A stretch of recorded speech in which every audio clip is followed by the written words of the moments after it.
Good morning, Portsmouth. This is Recording in progress.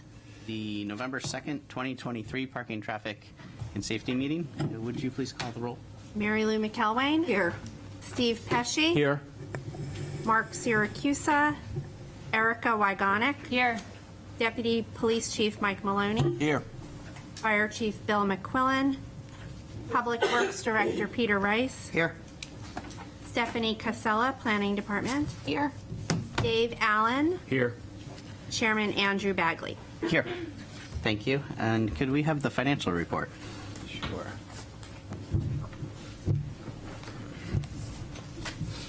Can we name this the Harold Whitehouse Financial Report? That's a good idea. Not just a bridge, it's a financial report we need. Start a campaign for that. Starts That's today. great. Well, if anybody wants to make a motion. This Foundry passed reinstatement, 88% of the budget? Wow. Well, it's only $750 for the I year. know, so- but I'm just saying the percentage is way up there. But it's probably because that happens in the beginning of the year type Yeah. of thing, you know, Yeah. it's just timing. Yeah. But We could ask What is the Foundry? Director Fletcher to give a brief description of this item. Oh, you don't have to, I'm just commenting on it. You've piqued my He's interest. here, he's here. That's here. Good morning, everybody. This is just a line item that records when somebody lets their account lapse. It's a reinstatement fee. Yeah. You know, because it takes a considerable amount of paperwork to shut a card off and then turn it back on and so on and so on. So some skin in the game. And it looks like early in the year, a lot of folks have had that happen. Yeah. And that's where we're at. So it'll smooth out. It'll even out. It's a pretty small line item. It is, percentage-wise, it's higher than all the rest. Yeah, it's- Thank you. As Ben always says, it's intended to be a behavioral modification, not a revenue stream. That's exactly right. Great. So I would entertain a work? motion to accept the financial report. So moved. Second. Any more discussion? All those in favor? Aye. All right, now I'm going to open up it for public comment. Just come up to one of the chairs and speak into one of the microphones and give your name and address, please.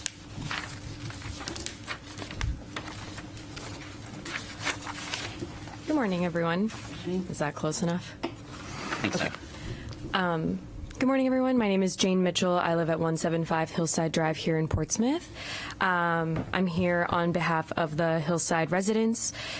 We have drafted and signed a letter that requests that in advance of the Greenleaf and Lafayette intersection traffic calming steps, a sidewalk be installed on the west side of Greenleaf from Hillside Drive, connecting to the intersection of Lafayette and South Street as a part of Portsmouth's city improvement plan in the spring of 2024.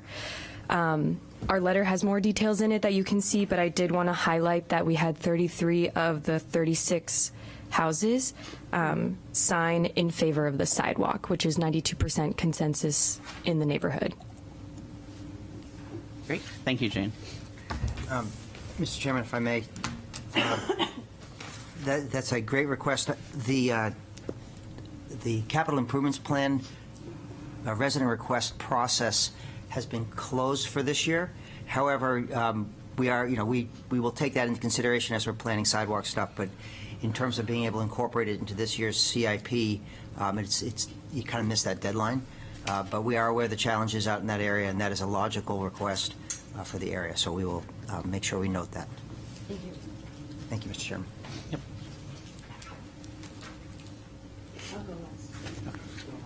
Thanks. Just speak quickly and head to work. My name is Matthew Glenn, Harrison Avenue, and currently president of Seacoast Area Bicycle Riders. So I want to express gratitude for the Borthwick Side Path that is happening. That was a request I put into the CIP, I think just 2 years ago, and I encouraged others in the bicycling community to do the same. And it's great that the city was able to work with the hospital to make that happen and then find funds to go the rest of the way to the intersection. That is a really important connection for the New Hampshire Seacoast Greenway because it will connect the rail trail to the path along Hodgson Brook. And then hopefully this North Mill Pond path is also moving forward. So that's incredibly fast progress for a request to get acted on, and I want to express gratitude for that. I also want to say what I've frequently said, which is that this isn't a transportation committee. That's illustrated by the fact that you're looking at parking policy but not transportation policy today. There really should be a committee that's looking at the bike network on a regular basis that includes members of the public, and there should be an annual report to the City Council on what work is happening, what the next steps are to complete that network. So for that Seacoast Greenway, if it comes down the North Mill Pond, it gets to Maplewood, and we no longer have a Maplewood bike path, bike lane project to get it to Memorial Bridge. So that's an example of us kind of chipping away at the easy projects on a road like Borthwick, but not necessarily addressing the core of our downtown and the places where it's most important for people outside of cars to be able to get to businesses comfortably and safely.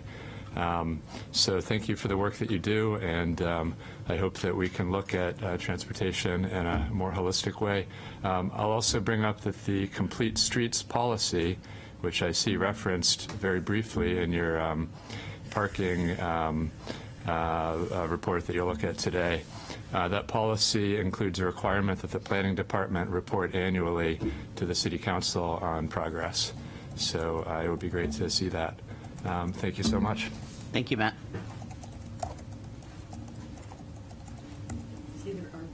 Yes. Do we have anybody on Zoom?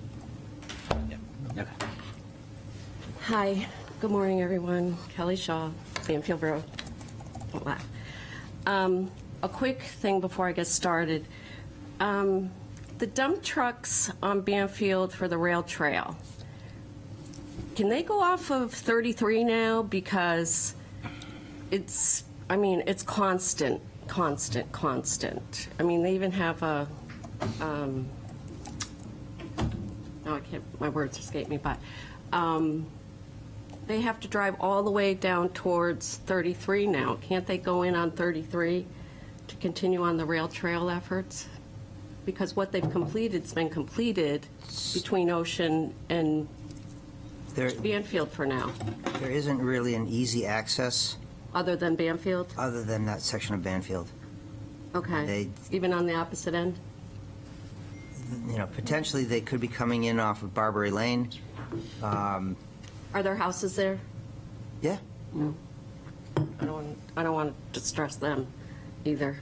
I appreciate what you're saying. I'm surprised at the volume of Oh, traffic is the at this point. volume is volume. I mean, they are, Well, they're almost done with the gravel that's being put down out there. So that's why I'm surprised that the volume of traffic is still really high. oh, yeah, it's yeah. Well, it's not our project, first of all. I know, it's a state project, so we have, No, I get it. we can persuade them as best we can. It's to benefit all of us, so it's just on top of everything else. It's just horrible. I'm going to be redundant, but we have a conundrum. I went to the planning board meeting the other night in regards to 375 Banfield Road. It was approved to have the 50 tractor-trailer trucks going back and forth. When I spoke at the meeting, I spoke in regards to, okay, you might have tractor-trailers, but I spoke to the fact that 375 Banfield, and that's to St. Pat's, is zoned industrial.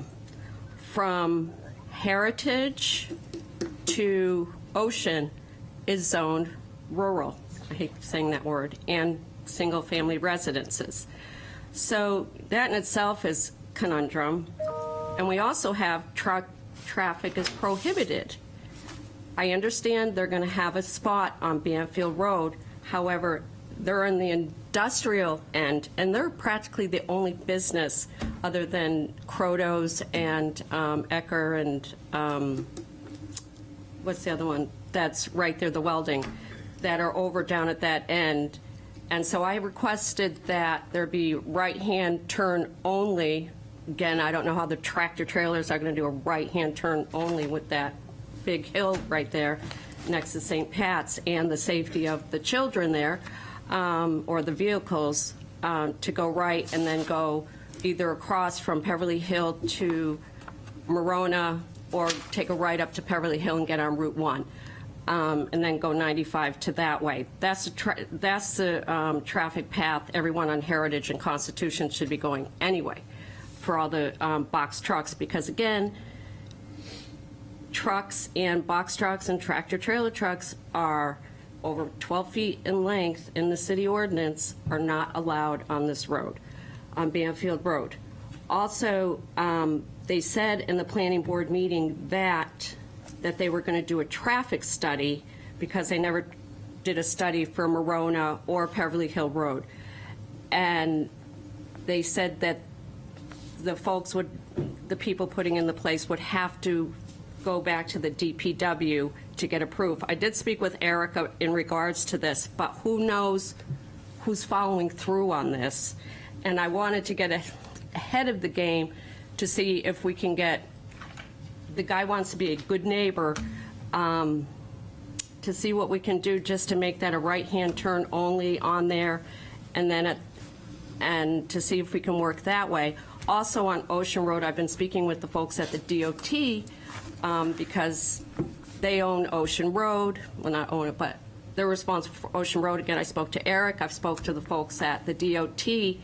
The signage that is on Ocean Road is really too late for anyone to see, and so they are going to take a left or right on Banfield, depending upon the direction. So the signage needs to be a little bit further so people have enough time to react to it.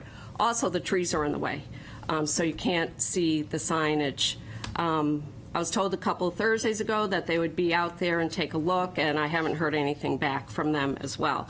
But this is a major issue. I've talked to some of the neighbors, and I am going to be getting a petition, but I hate to go to people's houses by myself, so.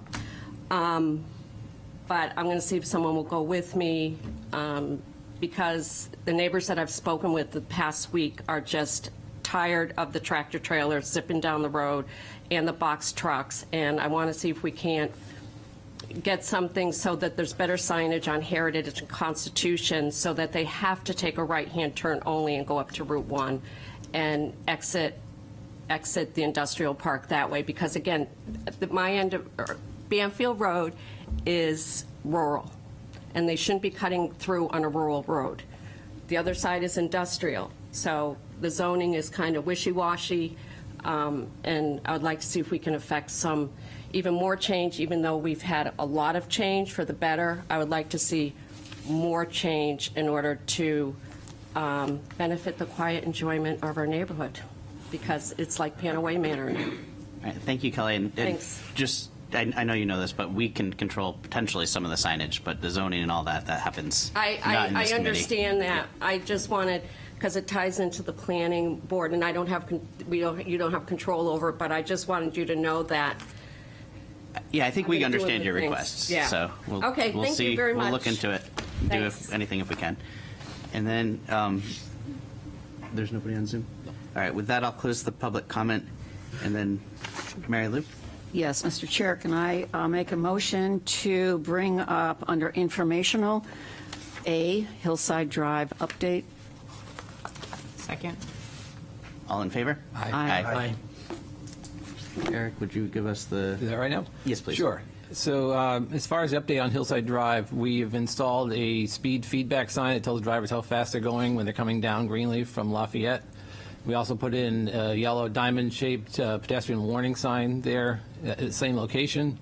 And we will be installing the RRFBs, the rapid rectangular flashing beacon, at the crosswalk on Lafayette near Greenleaf. That the foundations will be going in shortly, in a matter of days, and then the equipment will be installed in a couple of weeks after that. As soon as we have the manpower time to get to it, we will be doing that very soon.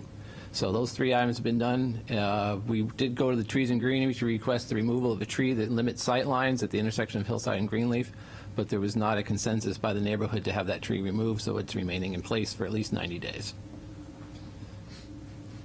Okay, thank you for the update.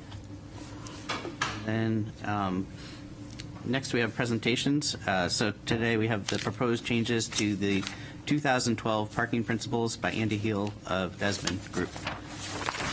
Welcome, Andy. Thank you.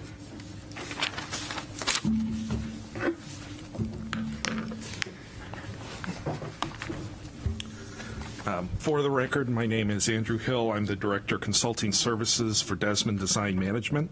We're a parking consulting firm. We have paired with SLR, which is a transportation consulting firm, among other things here for this effort.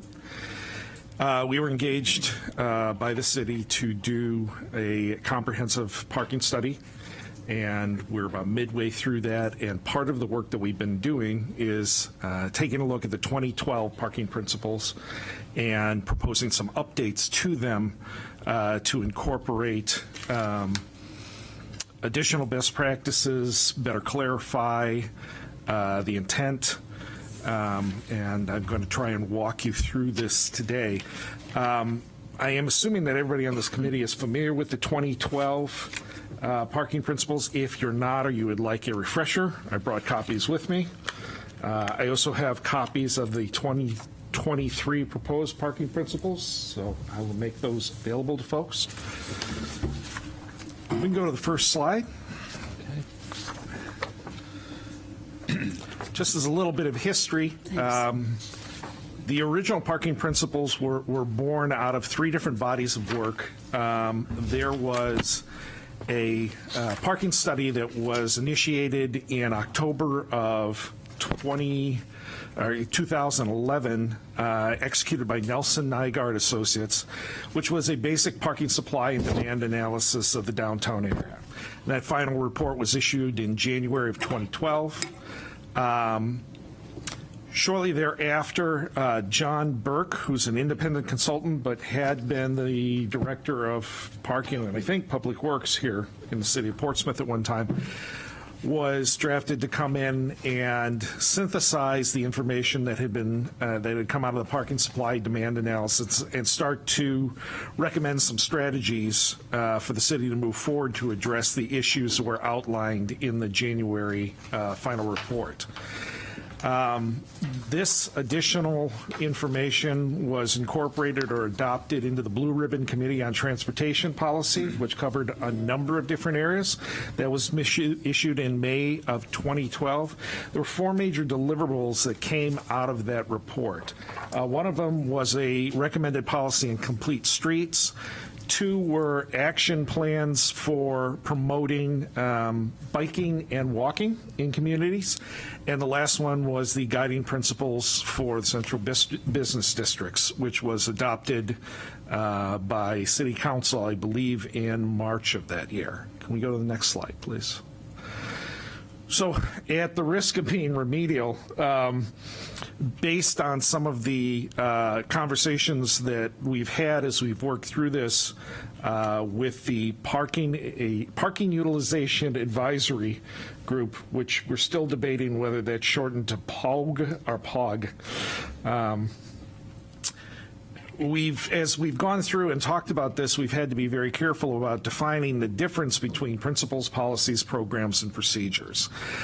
Simply put, in terms of definitions, principle is the overriding ideas or ideal that are driving the process. Policies then become the plans that are put in place to officially implement those ideals or principles. The programs become the mechanisms that really move the policy into action. The procedures are, of course, those step-by-step action plans to implement the programs here. So when we talk about principles, what we're really talking about is the framing ideals that will help drive policy making and program development and procedure implementation going forth for the next 10 years. The one, if we can go on to the next slide, sorry. The policies or the principles that are in place right now there were 2 general theme statements and 21 focus statements. The general theme statements, and I'm going to paraphrase here so that I don't misstate, were along the lines of, it is very important to have a vibrant multi-use downtown, and an important part of that is to make sure that you have a responsive and flexible parking system to support that. And from that, there were 21 focus statements that really focused on different ideals supporting those 2 general statements here. A significant number of those were best practices from a parking planning, parking management standpoint, urban planning, economic development, and transportation standpoint at the time. Some of them were highlighted as more as community priorities. To give you an example, one of the focus statements was that it is important to be able to recognize the needs of both long-term and short-term parkers, and that it is important to promote policies which accommodate both of them and meet their needs. And then more focused, there were policies, or there were statements that indicated that some of the policies that needed to come out of this should help drive more utilization into the Hanover Garage, which, based on the 2012 study, needed some additional use or utilization. It was underused. And additional statement was that curbside parking should be priced in such a way to promote turnover, but also allow folks to stay for as long as they want. These principal statements got put into policy that's been very effective for supporting downtown going forward here. It's helped to create the current pricing program and zone program for on-street meters. As you know, there's a Zone A meter and a Zone B meter. For the initial stay in each one of those, it is a flat rate comparable to the surrounding off-street facilities that the city operates. That rate then escalates after the 3rd hour. So there is the option for folks, if they want to, if you will, stay and pay to do that, but there is also mechanisms in place to encourage turnover on those critical curbside spaces. Overall, we judge the 2012 principles to be sound and to be significantly effective. We've been able to draw direct lines from some of the principles put into place into programs that have been very successful, such as the voucher system that's in place right now at the Foundry Garage to accommodate hospitality workers. As well as the programs that have been put in place that allow for sharing of loading zones, which are designated for commercial traffic during the day, but do allow for parking in the evenings during the off hours here. That said, if we can go to the next slide. As we look forward to 2023 and we worked with the Parking Utilization Advisory Group, we didn't see anything that needed to be necessarily stricken or deleted from the original principles. We did find opportunities to consolidate some of these statements here. So where we had 2 general statements and 21 focus statements before, there are now 16 guiding principles. As you'll look through those and you look at the old document versus the new document, we didn't go through and delete any of the sentiment or any of the general principles from 2012. In terms of revisions, most of the revisions were generally wordsmithing and consolidations. The one thing you will notice in the proposed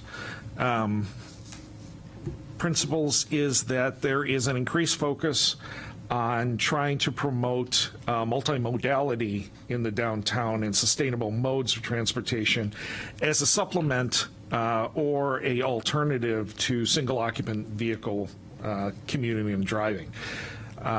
But in both cases, I believe the last statement in both documents is, while we recognize that it's important to do that and that strides should be made to promote more sustainable multimodal transportation, it's still important to recognize that the preference was and continues to be for single occupant vehicle travel, and that must be accommodated or be a priority as well.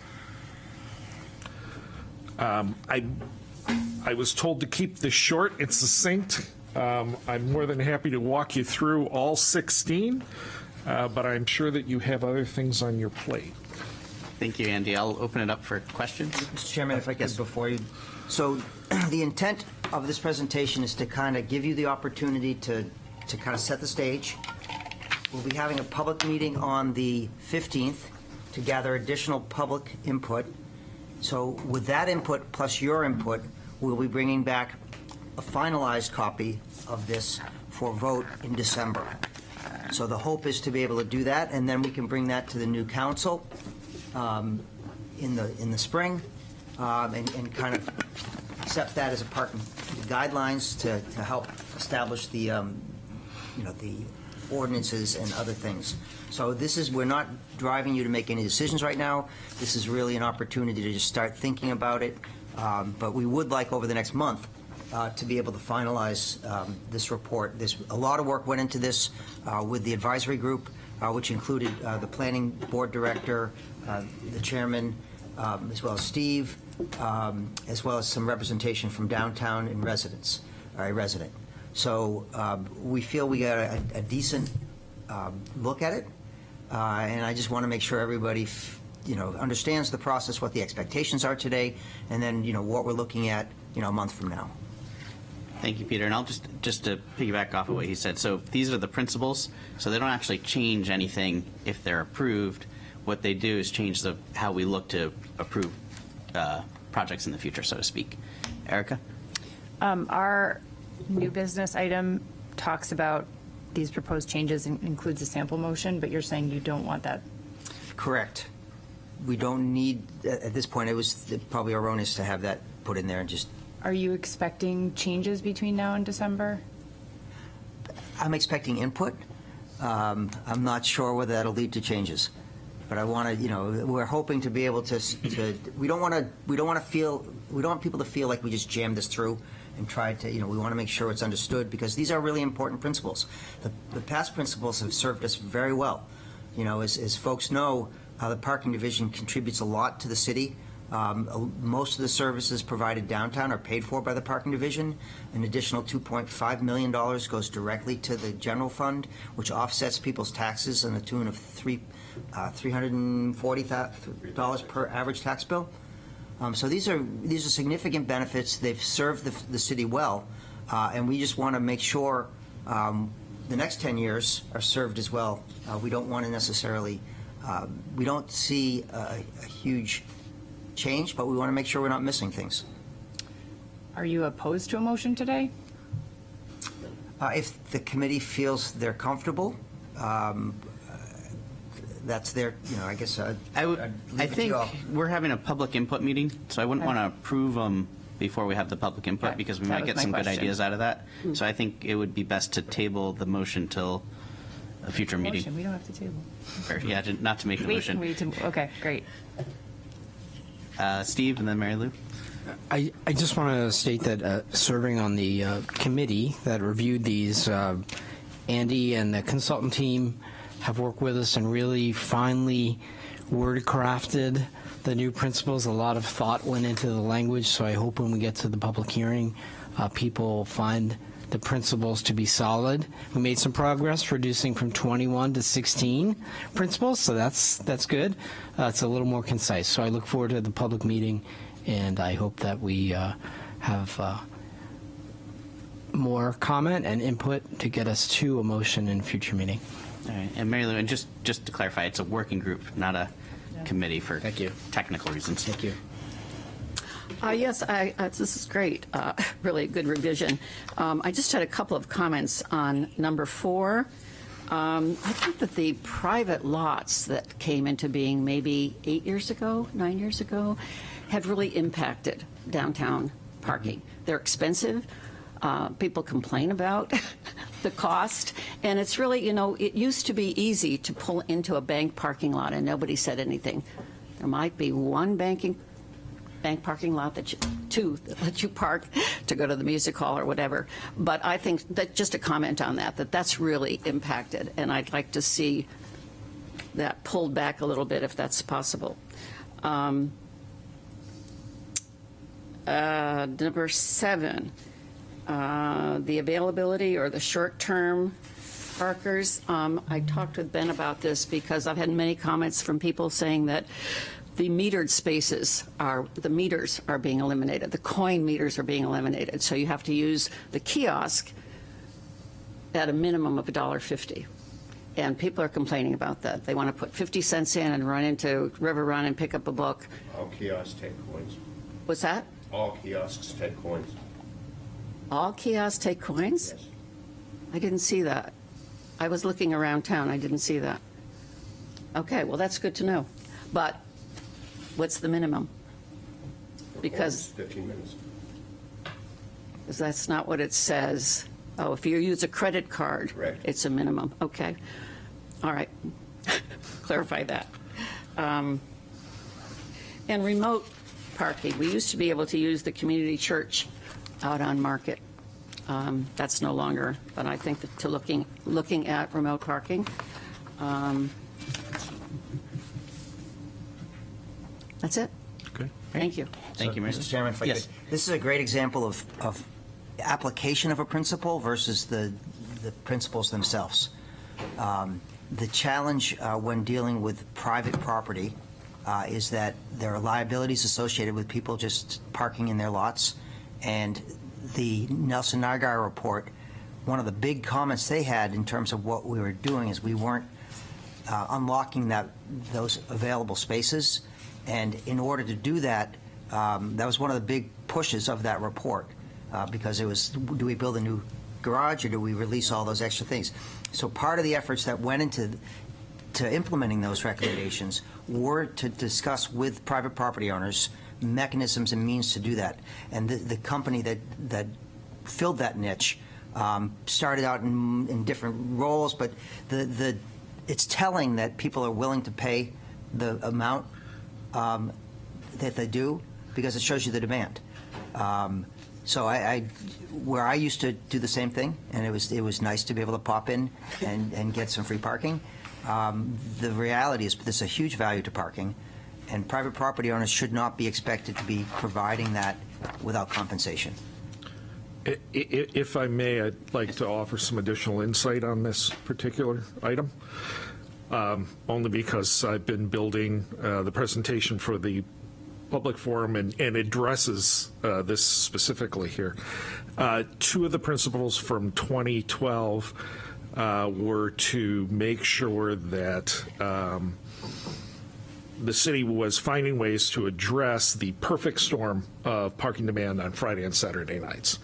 And then another one of the principles was a variation on this principle under number 4, which was encouraging the private market to engage or provide public parking where possible. I went back and I looked at the 2012 reports, and at that time, I believe there were a grand total of 3 private facilities that offered fee-for-use parking in downtown Portsmouth. There are 20 now. They contribute 896 spaces to the public supply on nights and weekends. So the principle was put into place. The policies that got implemented in one way or another really helped encourage or move us along that. I think the principle is still valid in terms of policies, and that's not where we're at right now, but it's where we'll be eventually. There are certainly some things that could be done moving forward to still advance that principle, but address some of the concerns that you have. And it's there. If it helps at all, these are items we've already started to look at and consider as well. Sure. Thank you. Excellent. All right. Thank you, Andy. And we'll move on to new business, but I guess we're not going to make a motion today, so. Well, Or, so there was a move to table, I guess? There's no motion. No motion. Okay. is that okay to do? We'll just, we'll not take up that business, and we'll take it up at the next meeting, most likely. Moving on to old business, High Street report back and recommendation on proposal to remove parking spaces between Congress Street and Ladd Street. Sample motion is move to accommodate construction on High Street by relocating parking spaces to Congress Street. If somebody wants to make a motion, we can have a discussion. I will say that this is a bit confusing because it's already happening for an entirely different project, but we're not talking about that project. We're talking about the more long-term one. I'll make a motion to move to accommodate the construction on High Street by relocating the parking spaces to Congress Street. I'll make a motion. Second. All right. And Mary Lou, do you have? Yes, I do have comments about this. I'm going to base my comments today on what I said last month. I don't think it's a safe plan for pedestrians or for the buses or for traffic coming in from Market, Daniel, and the 2 lanes in Pleasant. I don't like the idea of losing 6 spaces by my saying I don't agree with this, but I just don't think it's safe. And I talked with a driver for Wildcat Transit this morning who pulled into the curb. And I asked him if he knew about this, and he didn't. And I said, well, this is the proposal. He said, terrible. So he wanted to know if the director had that information, and I said yes, that Eric had talked with the director. He said that this week there was a van parked in that space and a car near the crosswalk at High Street. And he said people entering the bus and coming off the bus had difficulty coming around there. So I am not going to vote for this. Okay. Steve? I'm going to vote against the proposal as well, but I do want to first acknowledge that the staff has tried to, come up with a creative solution here, and I appreciate that. But I really feel that the solution presented is a bit contrived and really diminishes the value and the traffic and the safety of this area. I definitely agree with Mary Lou. It is going to reduce the safety and accessibility for transit users. It's going to add a lot of vehicle clutter to this crossroad, and I think that has public safety, emergency access issues. When you look at that yellow box that we're seeing on the screen, that's not benign. It's not just a conceptual box. We will have vehicles in there, transit vehicles, delivery vehicles. So you're going to have 2 rows of vehicles intermittently stacked, and I think that creates a challenge. I really philosophically disagree with taking away travel lanes in this public right-of-way area. I think enforcement's going to be a real challenge. It's a challenge now, keeping people out of that area. And parking is sticky.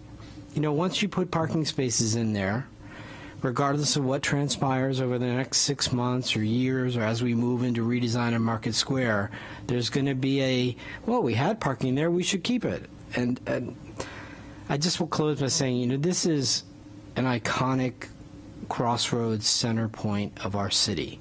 Market Square is where people go to meet. It's an aesthetic center. It's obviously a mobility junction, and I do not see the value of this. I just can't support it. Thank you, Steve. Any other comments? So I guess I'll speak to it briefly. I disagree with the comments on the safety. I think putting parking there, reducing. You can see in the photo, you could probably fit 5-6 cars across in Market Square, which is not ideal for a pedestrian zone. By what we've seen time and time again is the most effective measures are traffic calming measures, and reducing widths of streets, affecting sidelines, things like that help with this. It is a trial. I think it's worth trying. We have 2 15-minute spaces, 2 Zone A spaces, and the 15-foot bike corral, which would go in presumably in the spring because of weather conditions. I think it's worth investigating, so I'll be voting in support. Any further comments?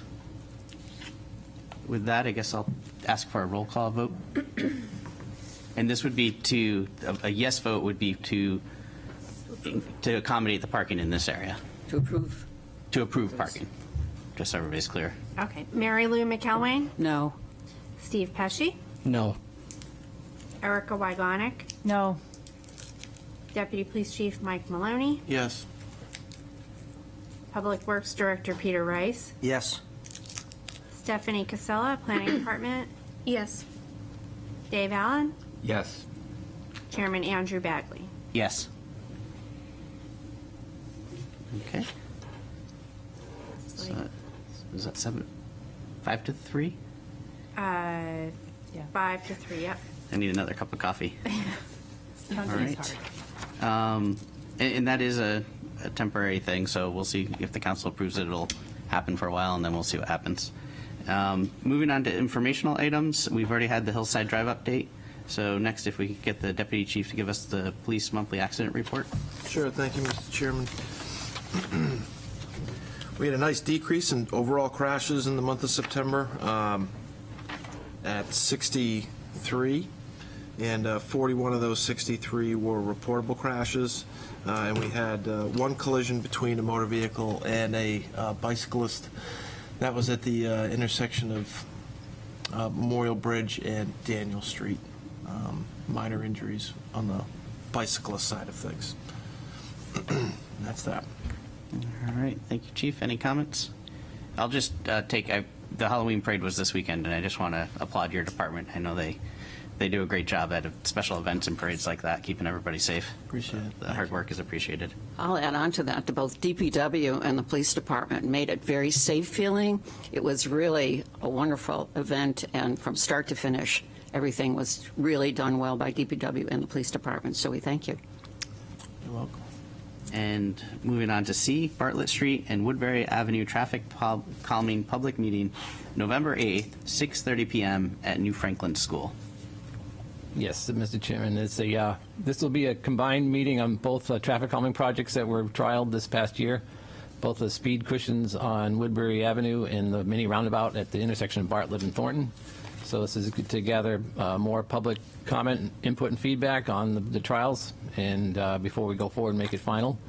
The Woodbury speed cushions, we put them in 4 different places, and the overall plan that was accepted by the neighborhood before it started was to put them in 8 places. So those 4 that were there plus 4 more in between. So it's a major amount of speed cushions out there that are planned. And Bartlett Roundabout, we will be bidding out the Bartlett Street reconstruction project this winter with 3 alternatives. One will be the mini roundabout, one will be a raised intersection, and one will be the existing 4-way stop configuration. So we're looking for public input at the New Franklin School meeting next Wednesday night at 6:30.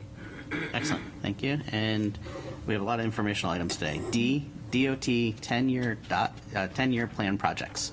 Yes, these are included, and this is from the draft 10-year plan that the DOT is currently under consideration. It will be finalized this summer, and I think next year. It takes a while to get through this process. But you can see all the projects that the DOT has in their list here. Just copied it for informational purposes in here. The Beverly Hill Road project, several, the Route 1 project. You can see them all as you go through the packet. It's just a recap of all the existing projects and where they stand right now. Eric, do you know what the Route 1 project is? That was a lot of money. Yes, you're talking about the Route 1 project, which is from Wilson, Constitution Ave to Wilson Road, yes. Yeah. Yes, that is a minor widening project with bike lanes and sidewalks. Okay. So that was actually a separate item, I think, coming up, but I could give you an update on that. The project has been kind of on hold for several years. We had originally some design meetings, and we had an advisory group that met several times, and then we had a change in project managers at the DOT. We had turnover here at the staff. The project was on hiatus. So we just had a kickoff meeting or reinitiation meeting last week with DOT. And what they would like to do is to get the working group, the advisory committee back together. I think Mary Lou had volunteered for this, or Steve. Heard about it. Yeah, it was a while back. And so they are looking to get that advisory group meeting in December, and then a full public meeting at the beginning of the year. And they look to finalize the design next year, but it would still be several years off before construction would happen. Right away will be a lengthy process on this project. So. Mr. Chairman, if I could. Yes. One of the things that oftentimes confuses residents is the city's participation in DOT-driven projects. There are certain aspects of DOT projects that the DOT will not cover in terms of costs. Side paths, sidewalks are those items that they won't pay for. So for projects like that, there's a city participation, and it's identified in the capital improvements plan to be able to do that, to be able to fund those non-eligible items for the DOT. There are other DOT projects, such as the state's roundabout, that has no city participation, and therefore they do not show up in this capital improvements plan. And the city's participation is more just one of an abutting property owner and trying to provide, input relative to what we'd like to see. So there is confusion at times that, because it's, they feel it's in the city, it should be city should be showing it on their CIP. But we really like to only show stuff for clarity purposes, items that we participate in from a financial standpoint, not things that are DOT related or other entities that are out there. So I just wanted to take a moment to clarify that, because there is some confusion out in the general public. The CIP, go ahead, Dave. If I could ask a question, Pete. So are these projects, such as the Beverly Hill Road, are we coinciding with the DOT funding on those as far as what they've got in their 10-year plan and what we've got in our capital plan? Is that? Yeah, so Beverly Hills is a great example. That project was in the CIP. It was funded. So our local match is fully funded, and we're in design. Yeah. So once a project is funded, we don't continue to carry that project in the CIP. Yeah. It just rolls out, and you can look on the city's website and see where they stand in terms of implementation. But thanks for that question, because that is an area of confusion as well. Yep. All right. And moving on, the DOT sound barrier project update, item E. Yes, DOT will be, no, that's not it, but DOT will be holding a public meeting on the sound barrier project, an informational meeting. They have gone through design, and they're looking to construct it next year. So they're having a public meeting before going any further. And that meeting will be on Wednesday night, November 29th, the Wednesday after Thanksgiving. And that meeting will be in City Hall, council chambers. And I don't know if we want to say it now, but the plan right now is to combine that sound wall barrier with our next PTS meeting. So our December meeting would actually be on November 29th, a night meeting in City Council chambers. And we would have the DOT in to make a presentation on the sound barriers. And another informational item that's on the list is the Middle, Miller, and Summer Street intersection reconstruction project, which includes all new signal equipment at that location. Our consultant has come up with a third alternative that was requested by this committee almost 2 years ago. They have that third alternative, and we're coming back to present that to the committee and get some public input on that as well. So that would be another item on the agenda. That project looks to go to construction next year, and we would also combine that with our regular PTS meeting for December. So there wouldn't be a meeting in December, but the December meeting would be held on that 29th of November, the Wednesday night. Mr. Chair, when would we get the agenda for that meeting for the 29th? It would be before Thanksgiving, because I'm out Thanksgiving week, so it's going to be a short turnaround. Perfect. Thank you. All right. DOT Route 1 project update. Yes, and that's what I mentioned earlier. It's going from about Ocean Road up to Wilson Road, and that is reconstruction of the entire roadway, including bicycles, bicycle path, and a multi-use path on both sides. So it's like a 10-foot wide sidewalk on each side of Route 1, as well as a 5-foot shoulder that can be used as a bike lane. And the current plan right now is to continue the 2 lanes southbound as it is at certain locations, only 1 lane northbound. So not a lot of capacity improvements. Mostly it's a multimodal increase, but by doing all the curbing and sidewalk, that requires a lot of drainage work, and there would be a lot of right-of-way impacts. So they're hoping to get the design finished in the coming year, and then they can move into the right-of-way process, which will take quite a bit. There's about 80 properties that would be impacted by right-of-way. And then G, Rail Trail Borthwick Avenue multi-use path update. Okay, this is one I have a picture on. So if you've seen out on Borthwick Ave, this yellow line here is we're currently under construction, and the city is constructing this portion of the multi-use path along Borthwick Ave. The hospital constructed this portion here as part of their parking lot project in this corner. So that will hook up to the existing multi-use path along Eileen Dondero Foley Ave, which will connect to the rail trail, which is under construction. So whenever all the projects are done by next fall, you'll have a complete multi-use path going along the rail trail, Eileen Dondero Foley Ave, Borthwick Ave, up to the bypass where there's an existing crossing, and the existing multi-use path along Hodgson Way, which ends about at this corner here. And the multi-use trail along the North Mill Pond is planned for this area here, along with that residential project that recently was approved. All right, and item H. Just a quick question. Yes. So if you wanted to access from Borthwick, can you park in that hospital parking lot? Is that open to? It's not finished yet. I mean, No, I know. that we can't recognize, Which parking lot parking. are you referring to? You talking about the new parking lot? Would you be able to access the rail trail from that site? Officially. Oh, Peter, why are you laughing? Well, I'm not That's a laughing. private I'm not laughing. parking It's private lot. property, and the So- city cannot make recommendations relative to that. Okay, Nudge, nudge, wink, wink. I'll just put a sign on my car. I'm using the rail trail. All right. But we are looking to, there is an area here, if you can see it on the map, there's an area next to the substation that city-owned property, and we are looking to try to create a trailhead at that location where vehicles could park. Good. Yeah, I was just going to mention that I think we had as part of the Greenway project, they had looked at trailhead access points and a number all the way through the entire corridor that's being done, and that was one that was low-hanging fruit kind of thing, because it's already a kind of a gravel pad that wouldn't be too much to get that, make that an unofficial parking spot. Good. Steve? I just want to comment that this is great public-private, opportunistic things coming together really quickly, and it's fantastic to see. It's going to be a great addition to the transportation network of the city. Erica? Let's make sure we publicize this. I think a lot of people don't know this.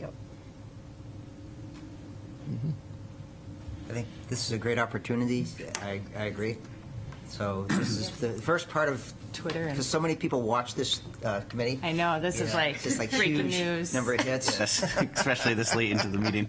So if you were to go, excuse me, Yeah, go if you were ahead, to go Mary. on the city website, would you look for rail trail? What would you look for if you wanted that information? Let's see. Help us. Question. I feel like not everything is completed yet, though, with the rail No, trail like, but under is construction. So I think once everything is, we have the ribbon cutting and everything, then we'll There's still probably enough push it going out on for more. people to access.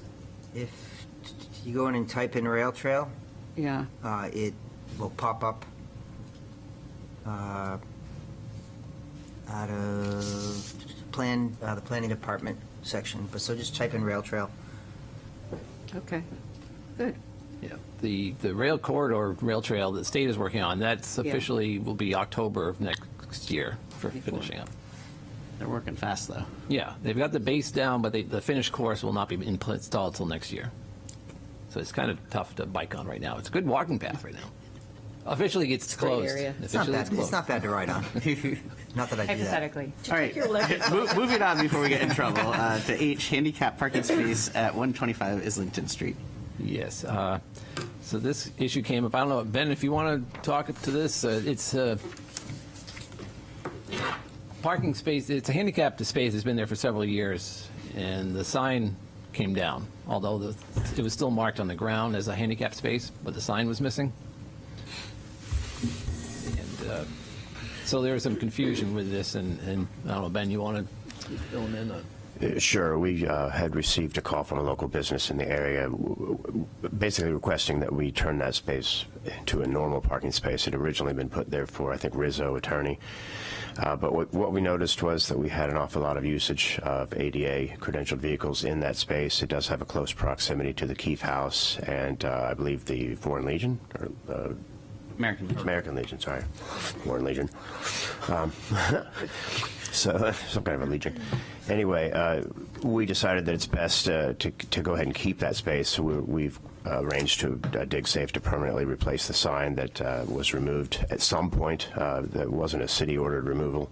May have been taken down by plowing operations or a contractor or something to that effect. But and we're also going to have the markings repainted. They are pretty clear. I mean, they're faded a little bit, but it's quite obvious that is intended to be that kind of space. So we're happy that it was called to our attention so we can replace the signage and get it put back the way it belongs. And I know that there's also some new federal restrictions or guidelines coming down that once approved, if approved, will increase the number of handicap spaces that are required and other factors that Eric can speak to more intelligently that lend us in the direction that we shouldn't be removing ADA spaces that we'll probably be putting back shortly in the future anyhow. So that's where we came to that conclusion.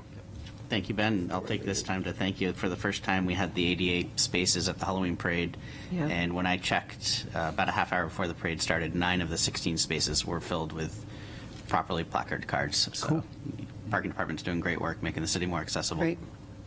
I need to just give a plug to Ann Weidman. I forget the name of her organization. Access Navigators. Access Navigators. She's been integral in helping educate city staff and making us more aware of the need and how simple actions such as including something on the map showing that there's handicap accessible spaces in that lot goes a long way.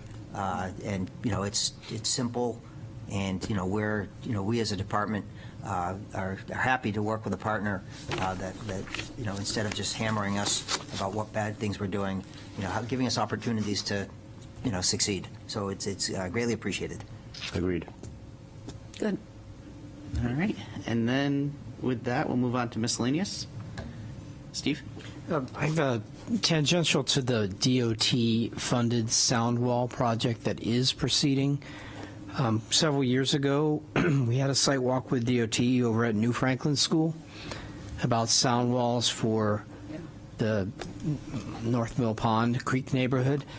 They explained their complicated algorithm and modeling and whatever that came to the conclusion that area was not prioritized. And many people were in astonishment that you could have a public school there and with all the noise. So it may be out of the domain of this committee, understood, but I hope that we are continuing to pursue that conversation with DOT about additional sound walls along the 95 corridor and revisiting the algorithm.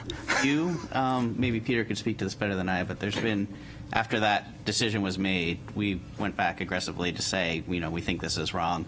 And it turns out that I believe there's federal regulations on how these things are done.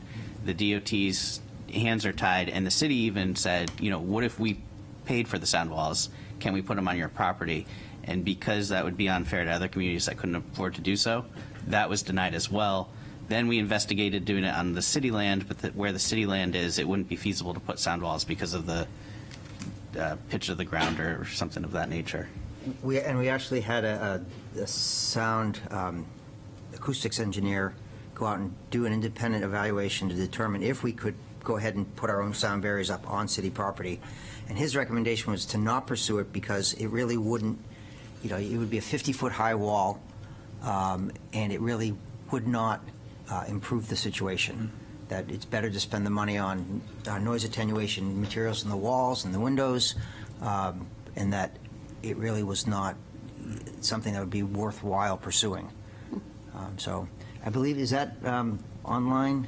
Yes, yeah, it's online with the, I think, the Sound Barrier Project. Yeah, so if you go to the city's website and type in sound barriers, it'll pop you to our website, and it has updates, October 23 update in terms of DOT's schedule, information relative to the New Franklin School, results of the New Franklin School study. So there's quite a bit of information. The city has, we've worked very hard over the last, since I was director, I know, and even probably before, lobbying DOT, meeting with the commissioners, really working hard to do this. And it's something that's, we continue to keep some monies identified in the capital improvement plan. We continue to look for opportunistic ways to jump in and maybe do something to improve it. But they're pretty clear about what we're doing, what we can't do. Thank you for the update. So it's federal guidelines that treat a whole school as like a single house, basically. So we would have to have if the federal guidelines were changed, then, and it qualified DOT, then we'd have to, that's what would have to happen before we could reapproach DOT about putting walls in their right of way. Yeah, perhaps. It gets pretty murky, but it was a very technical reason that we were rejected, if I understand correctly. Yeah, and what may be a better avenue is to ask for a waiver from Federal Highway to see if there's a waiver process to make it, for exceptions. I don't know, Eric, whether there's any. I'm The not state's familiar- been very clear about that they're not allowed to by federal requirements. Mm-hmm. And it's an equity thing. It's not just, you can't just say one property. It's that whole corridor, and they look at the number of people impacted versus, the cost associated with it, and so that's. And the report back from our acoustics engineer was that even if you were to put a sound barrier, a 50-foot wall at the school property, it's not going to be long enough because the way the sound waves propagate, you need to have that extended several hundred feet in either direction past the school property, and then you're not on city property anymore, you're on private property. So it's just not a feasible situation to do something out there. Easily. And he took sound measurements inside the school, and the loudest noise registered was the HVAC equipment inside the school. I mean, we've had night meetings there before. I mean, we're right next to the highway in that room, and you don't hear it from that room. True, but the students certainly hear it when they're outside, Outside, yes. recreating, and Yep. Yeah, and I think Does the neighborhood. your point is very well taken, Steve, and I think the city and the council and the residents are all in agreement that in this case it doesn't seem to make a lot of sense, and that's why we've pursued so many different ways to try and change their minds. It But sounds like we've the been- issue is the federal guidelines, though. So if we're going to make change, that's what we're going to make the change. We need some senators involved, maybe. Very agile, too. So. All right, is there any other miscellaneous items? Can I ask what time that meeting is on the 29th? Oh, 6 o'clock. Well, that's the DOT meeting. Yes, it's a DOT/PTS meeting. Yeah, so we'll roll into, depending upon, did you determine whether the DOT allows us to combine the meetings? Yeah, they don't care either way. Okay, good. So, We start at 6. but we'll have them on first, get them on. Okay. All right, with that I'll Stay? adjourn. Wait, I had one more question. Yes. I know that you had a camera out by the school. How is that going?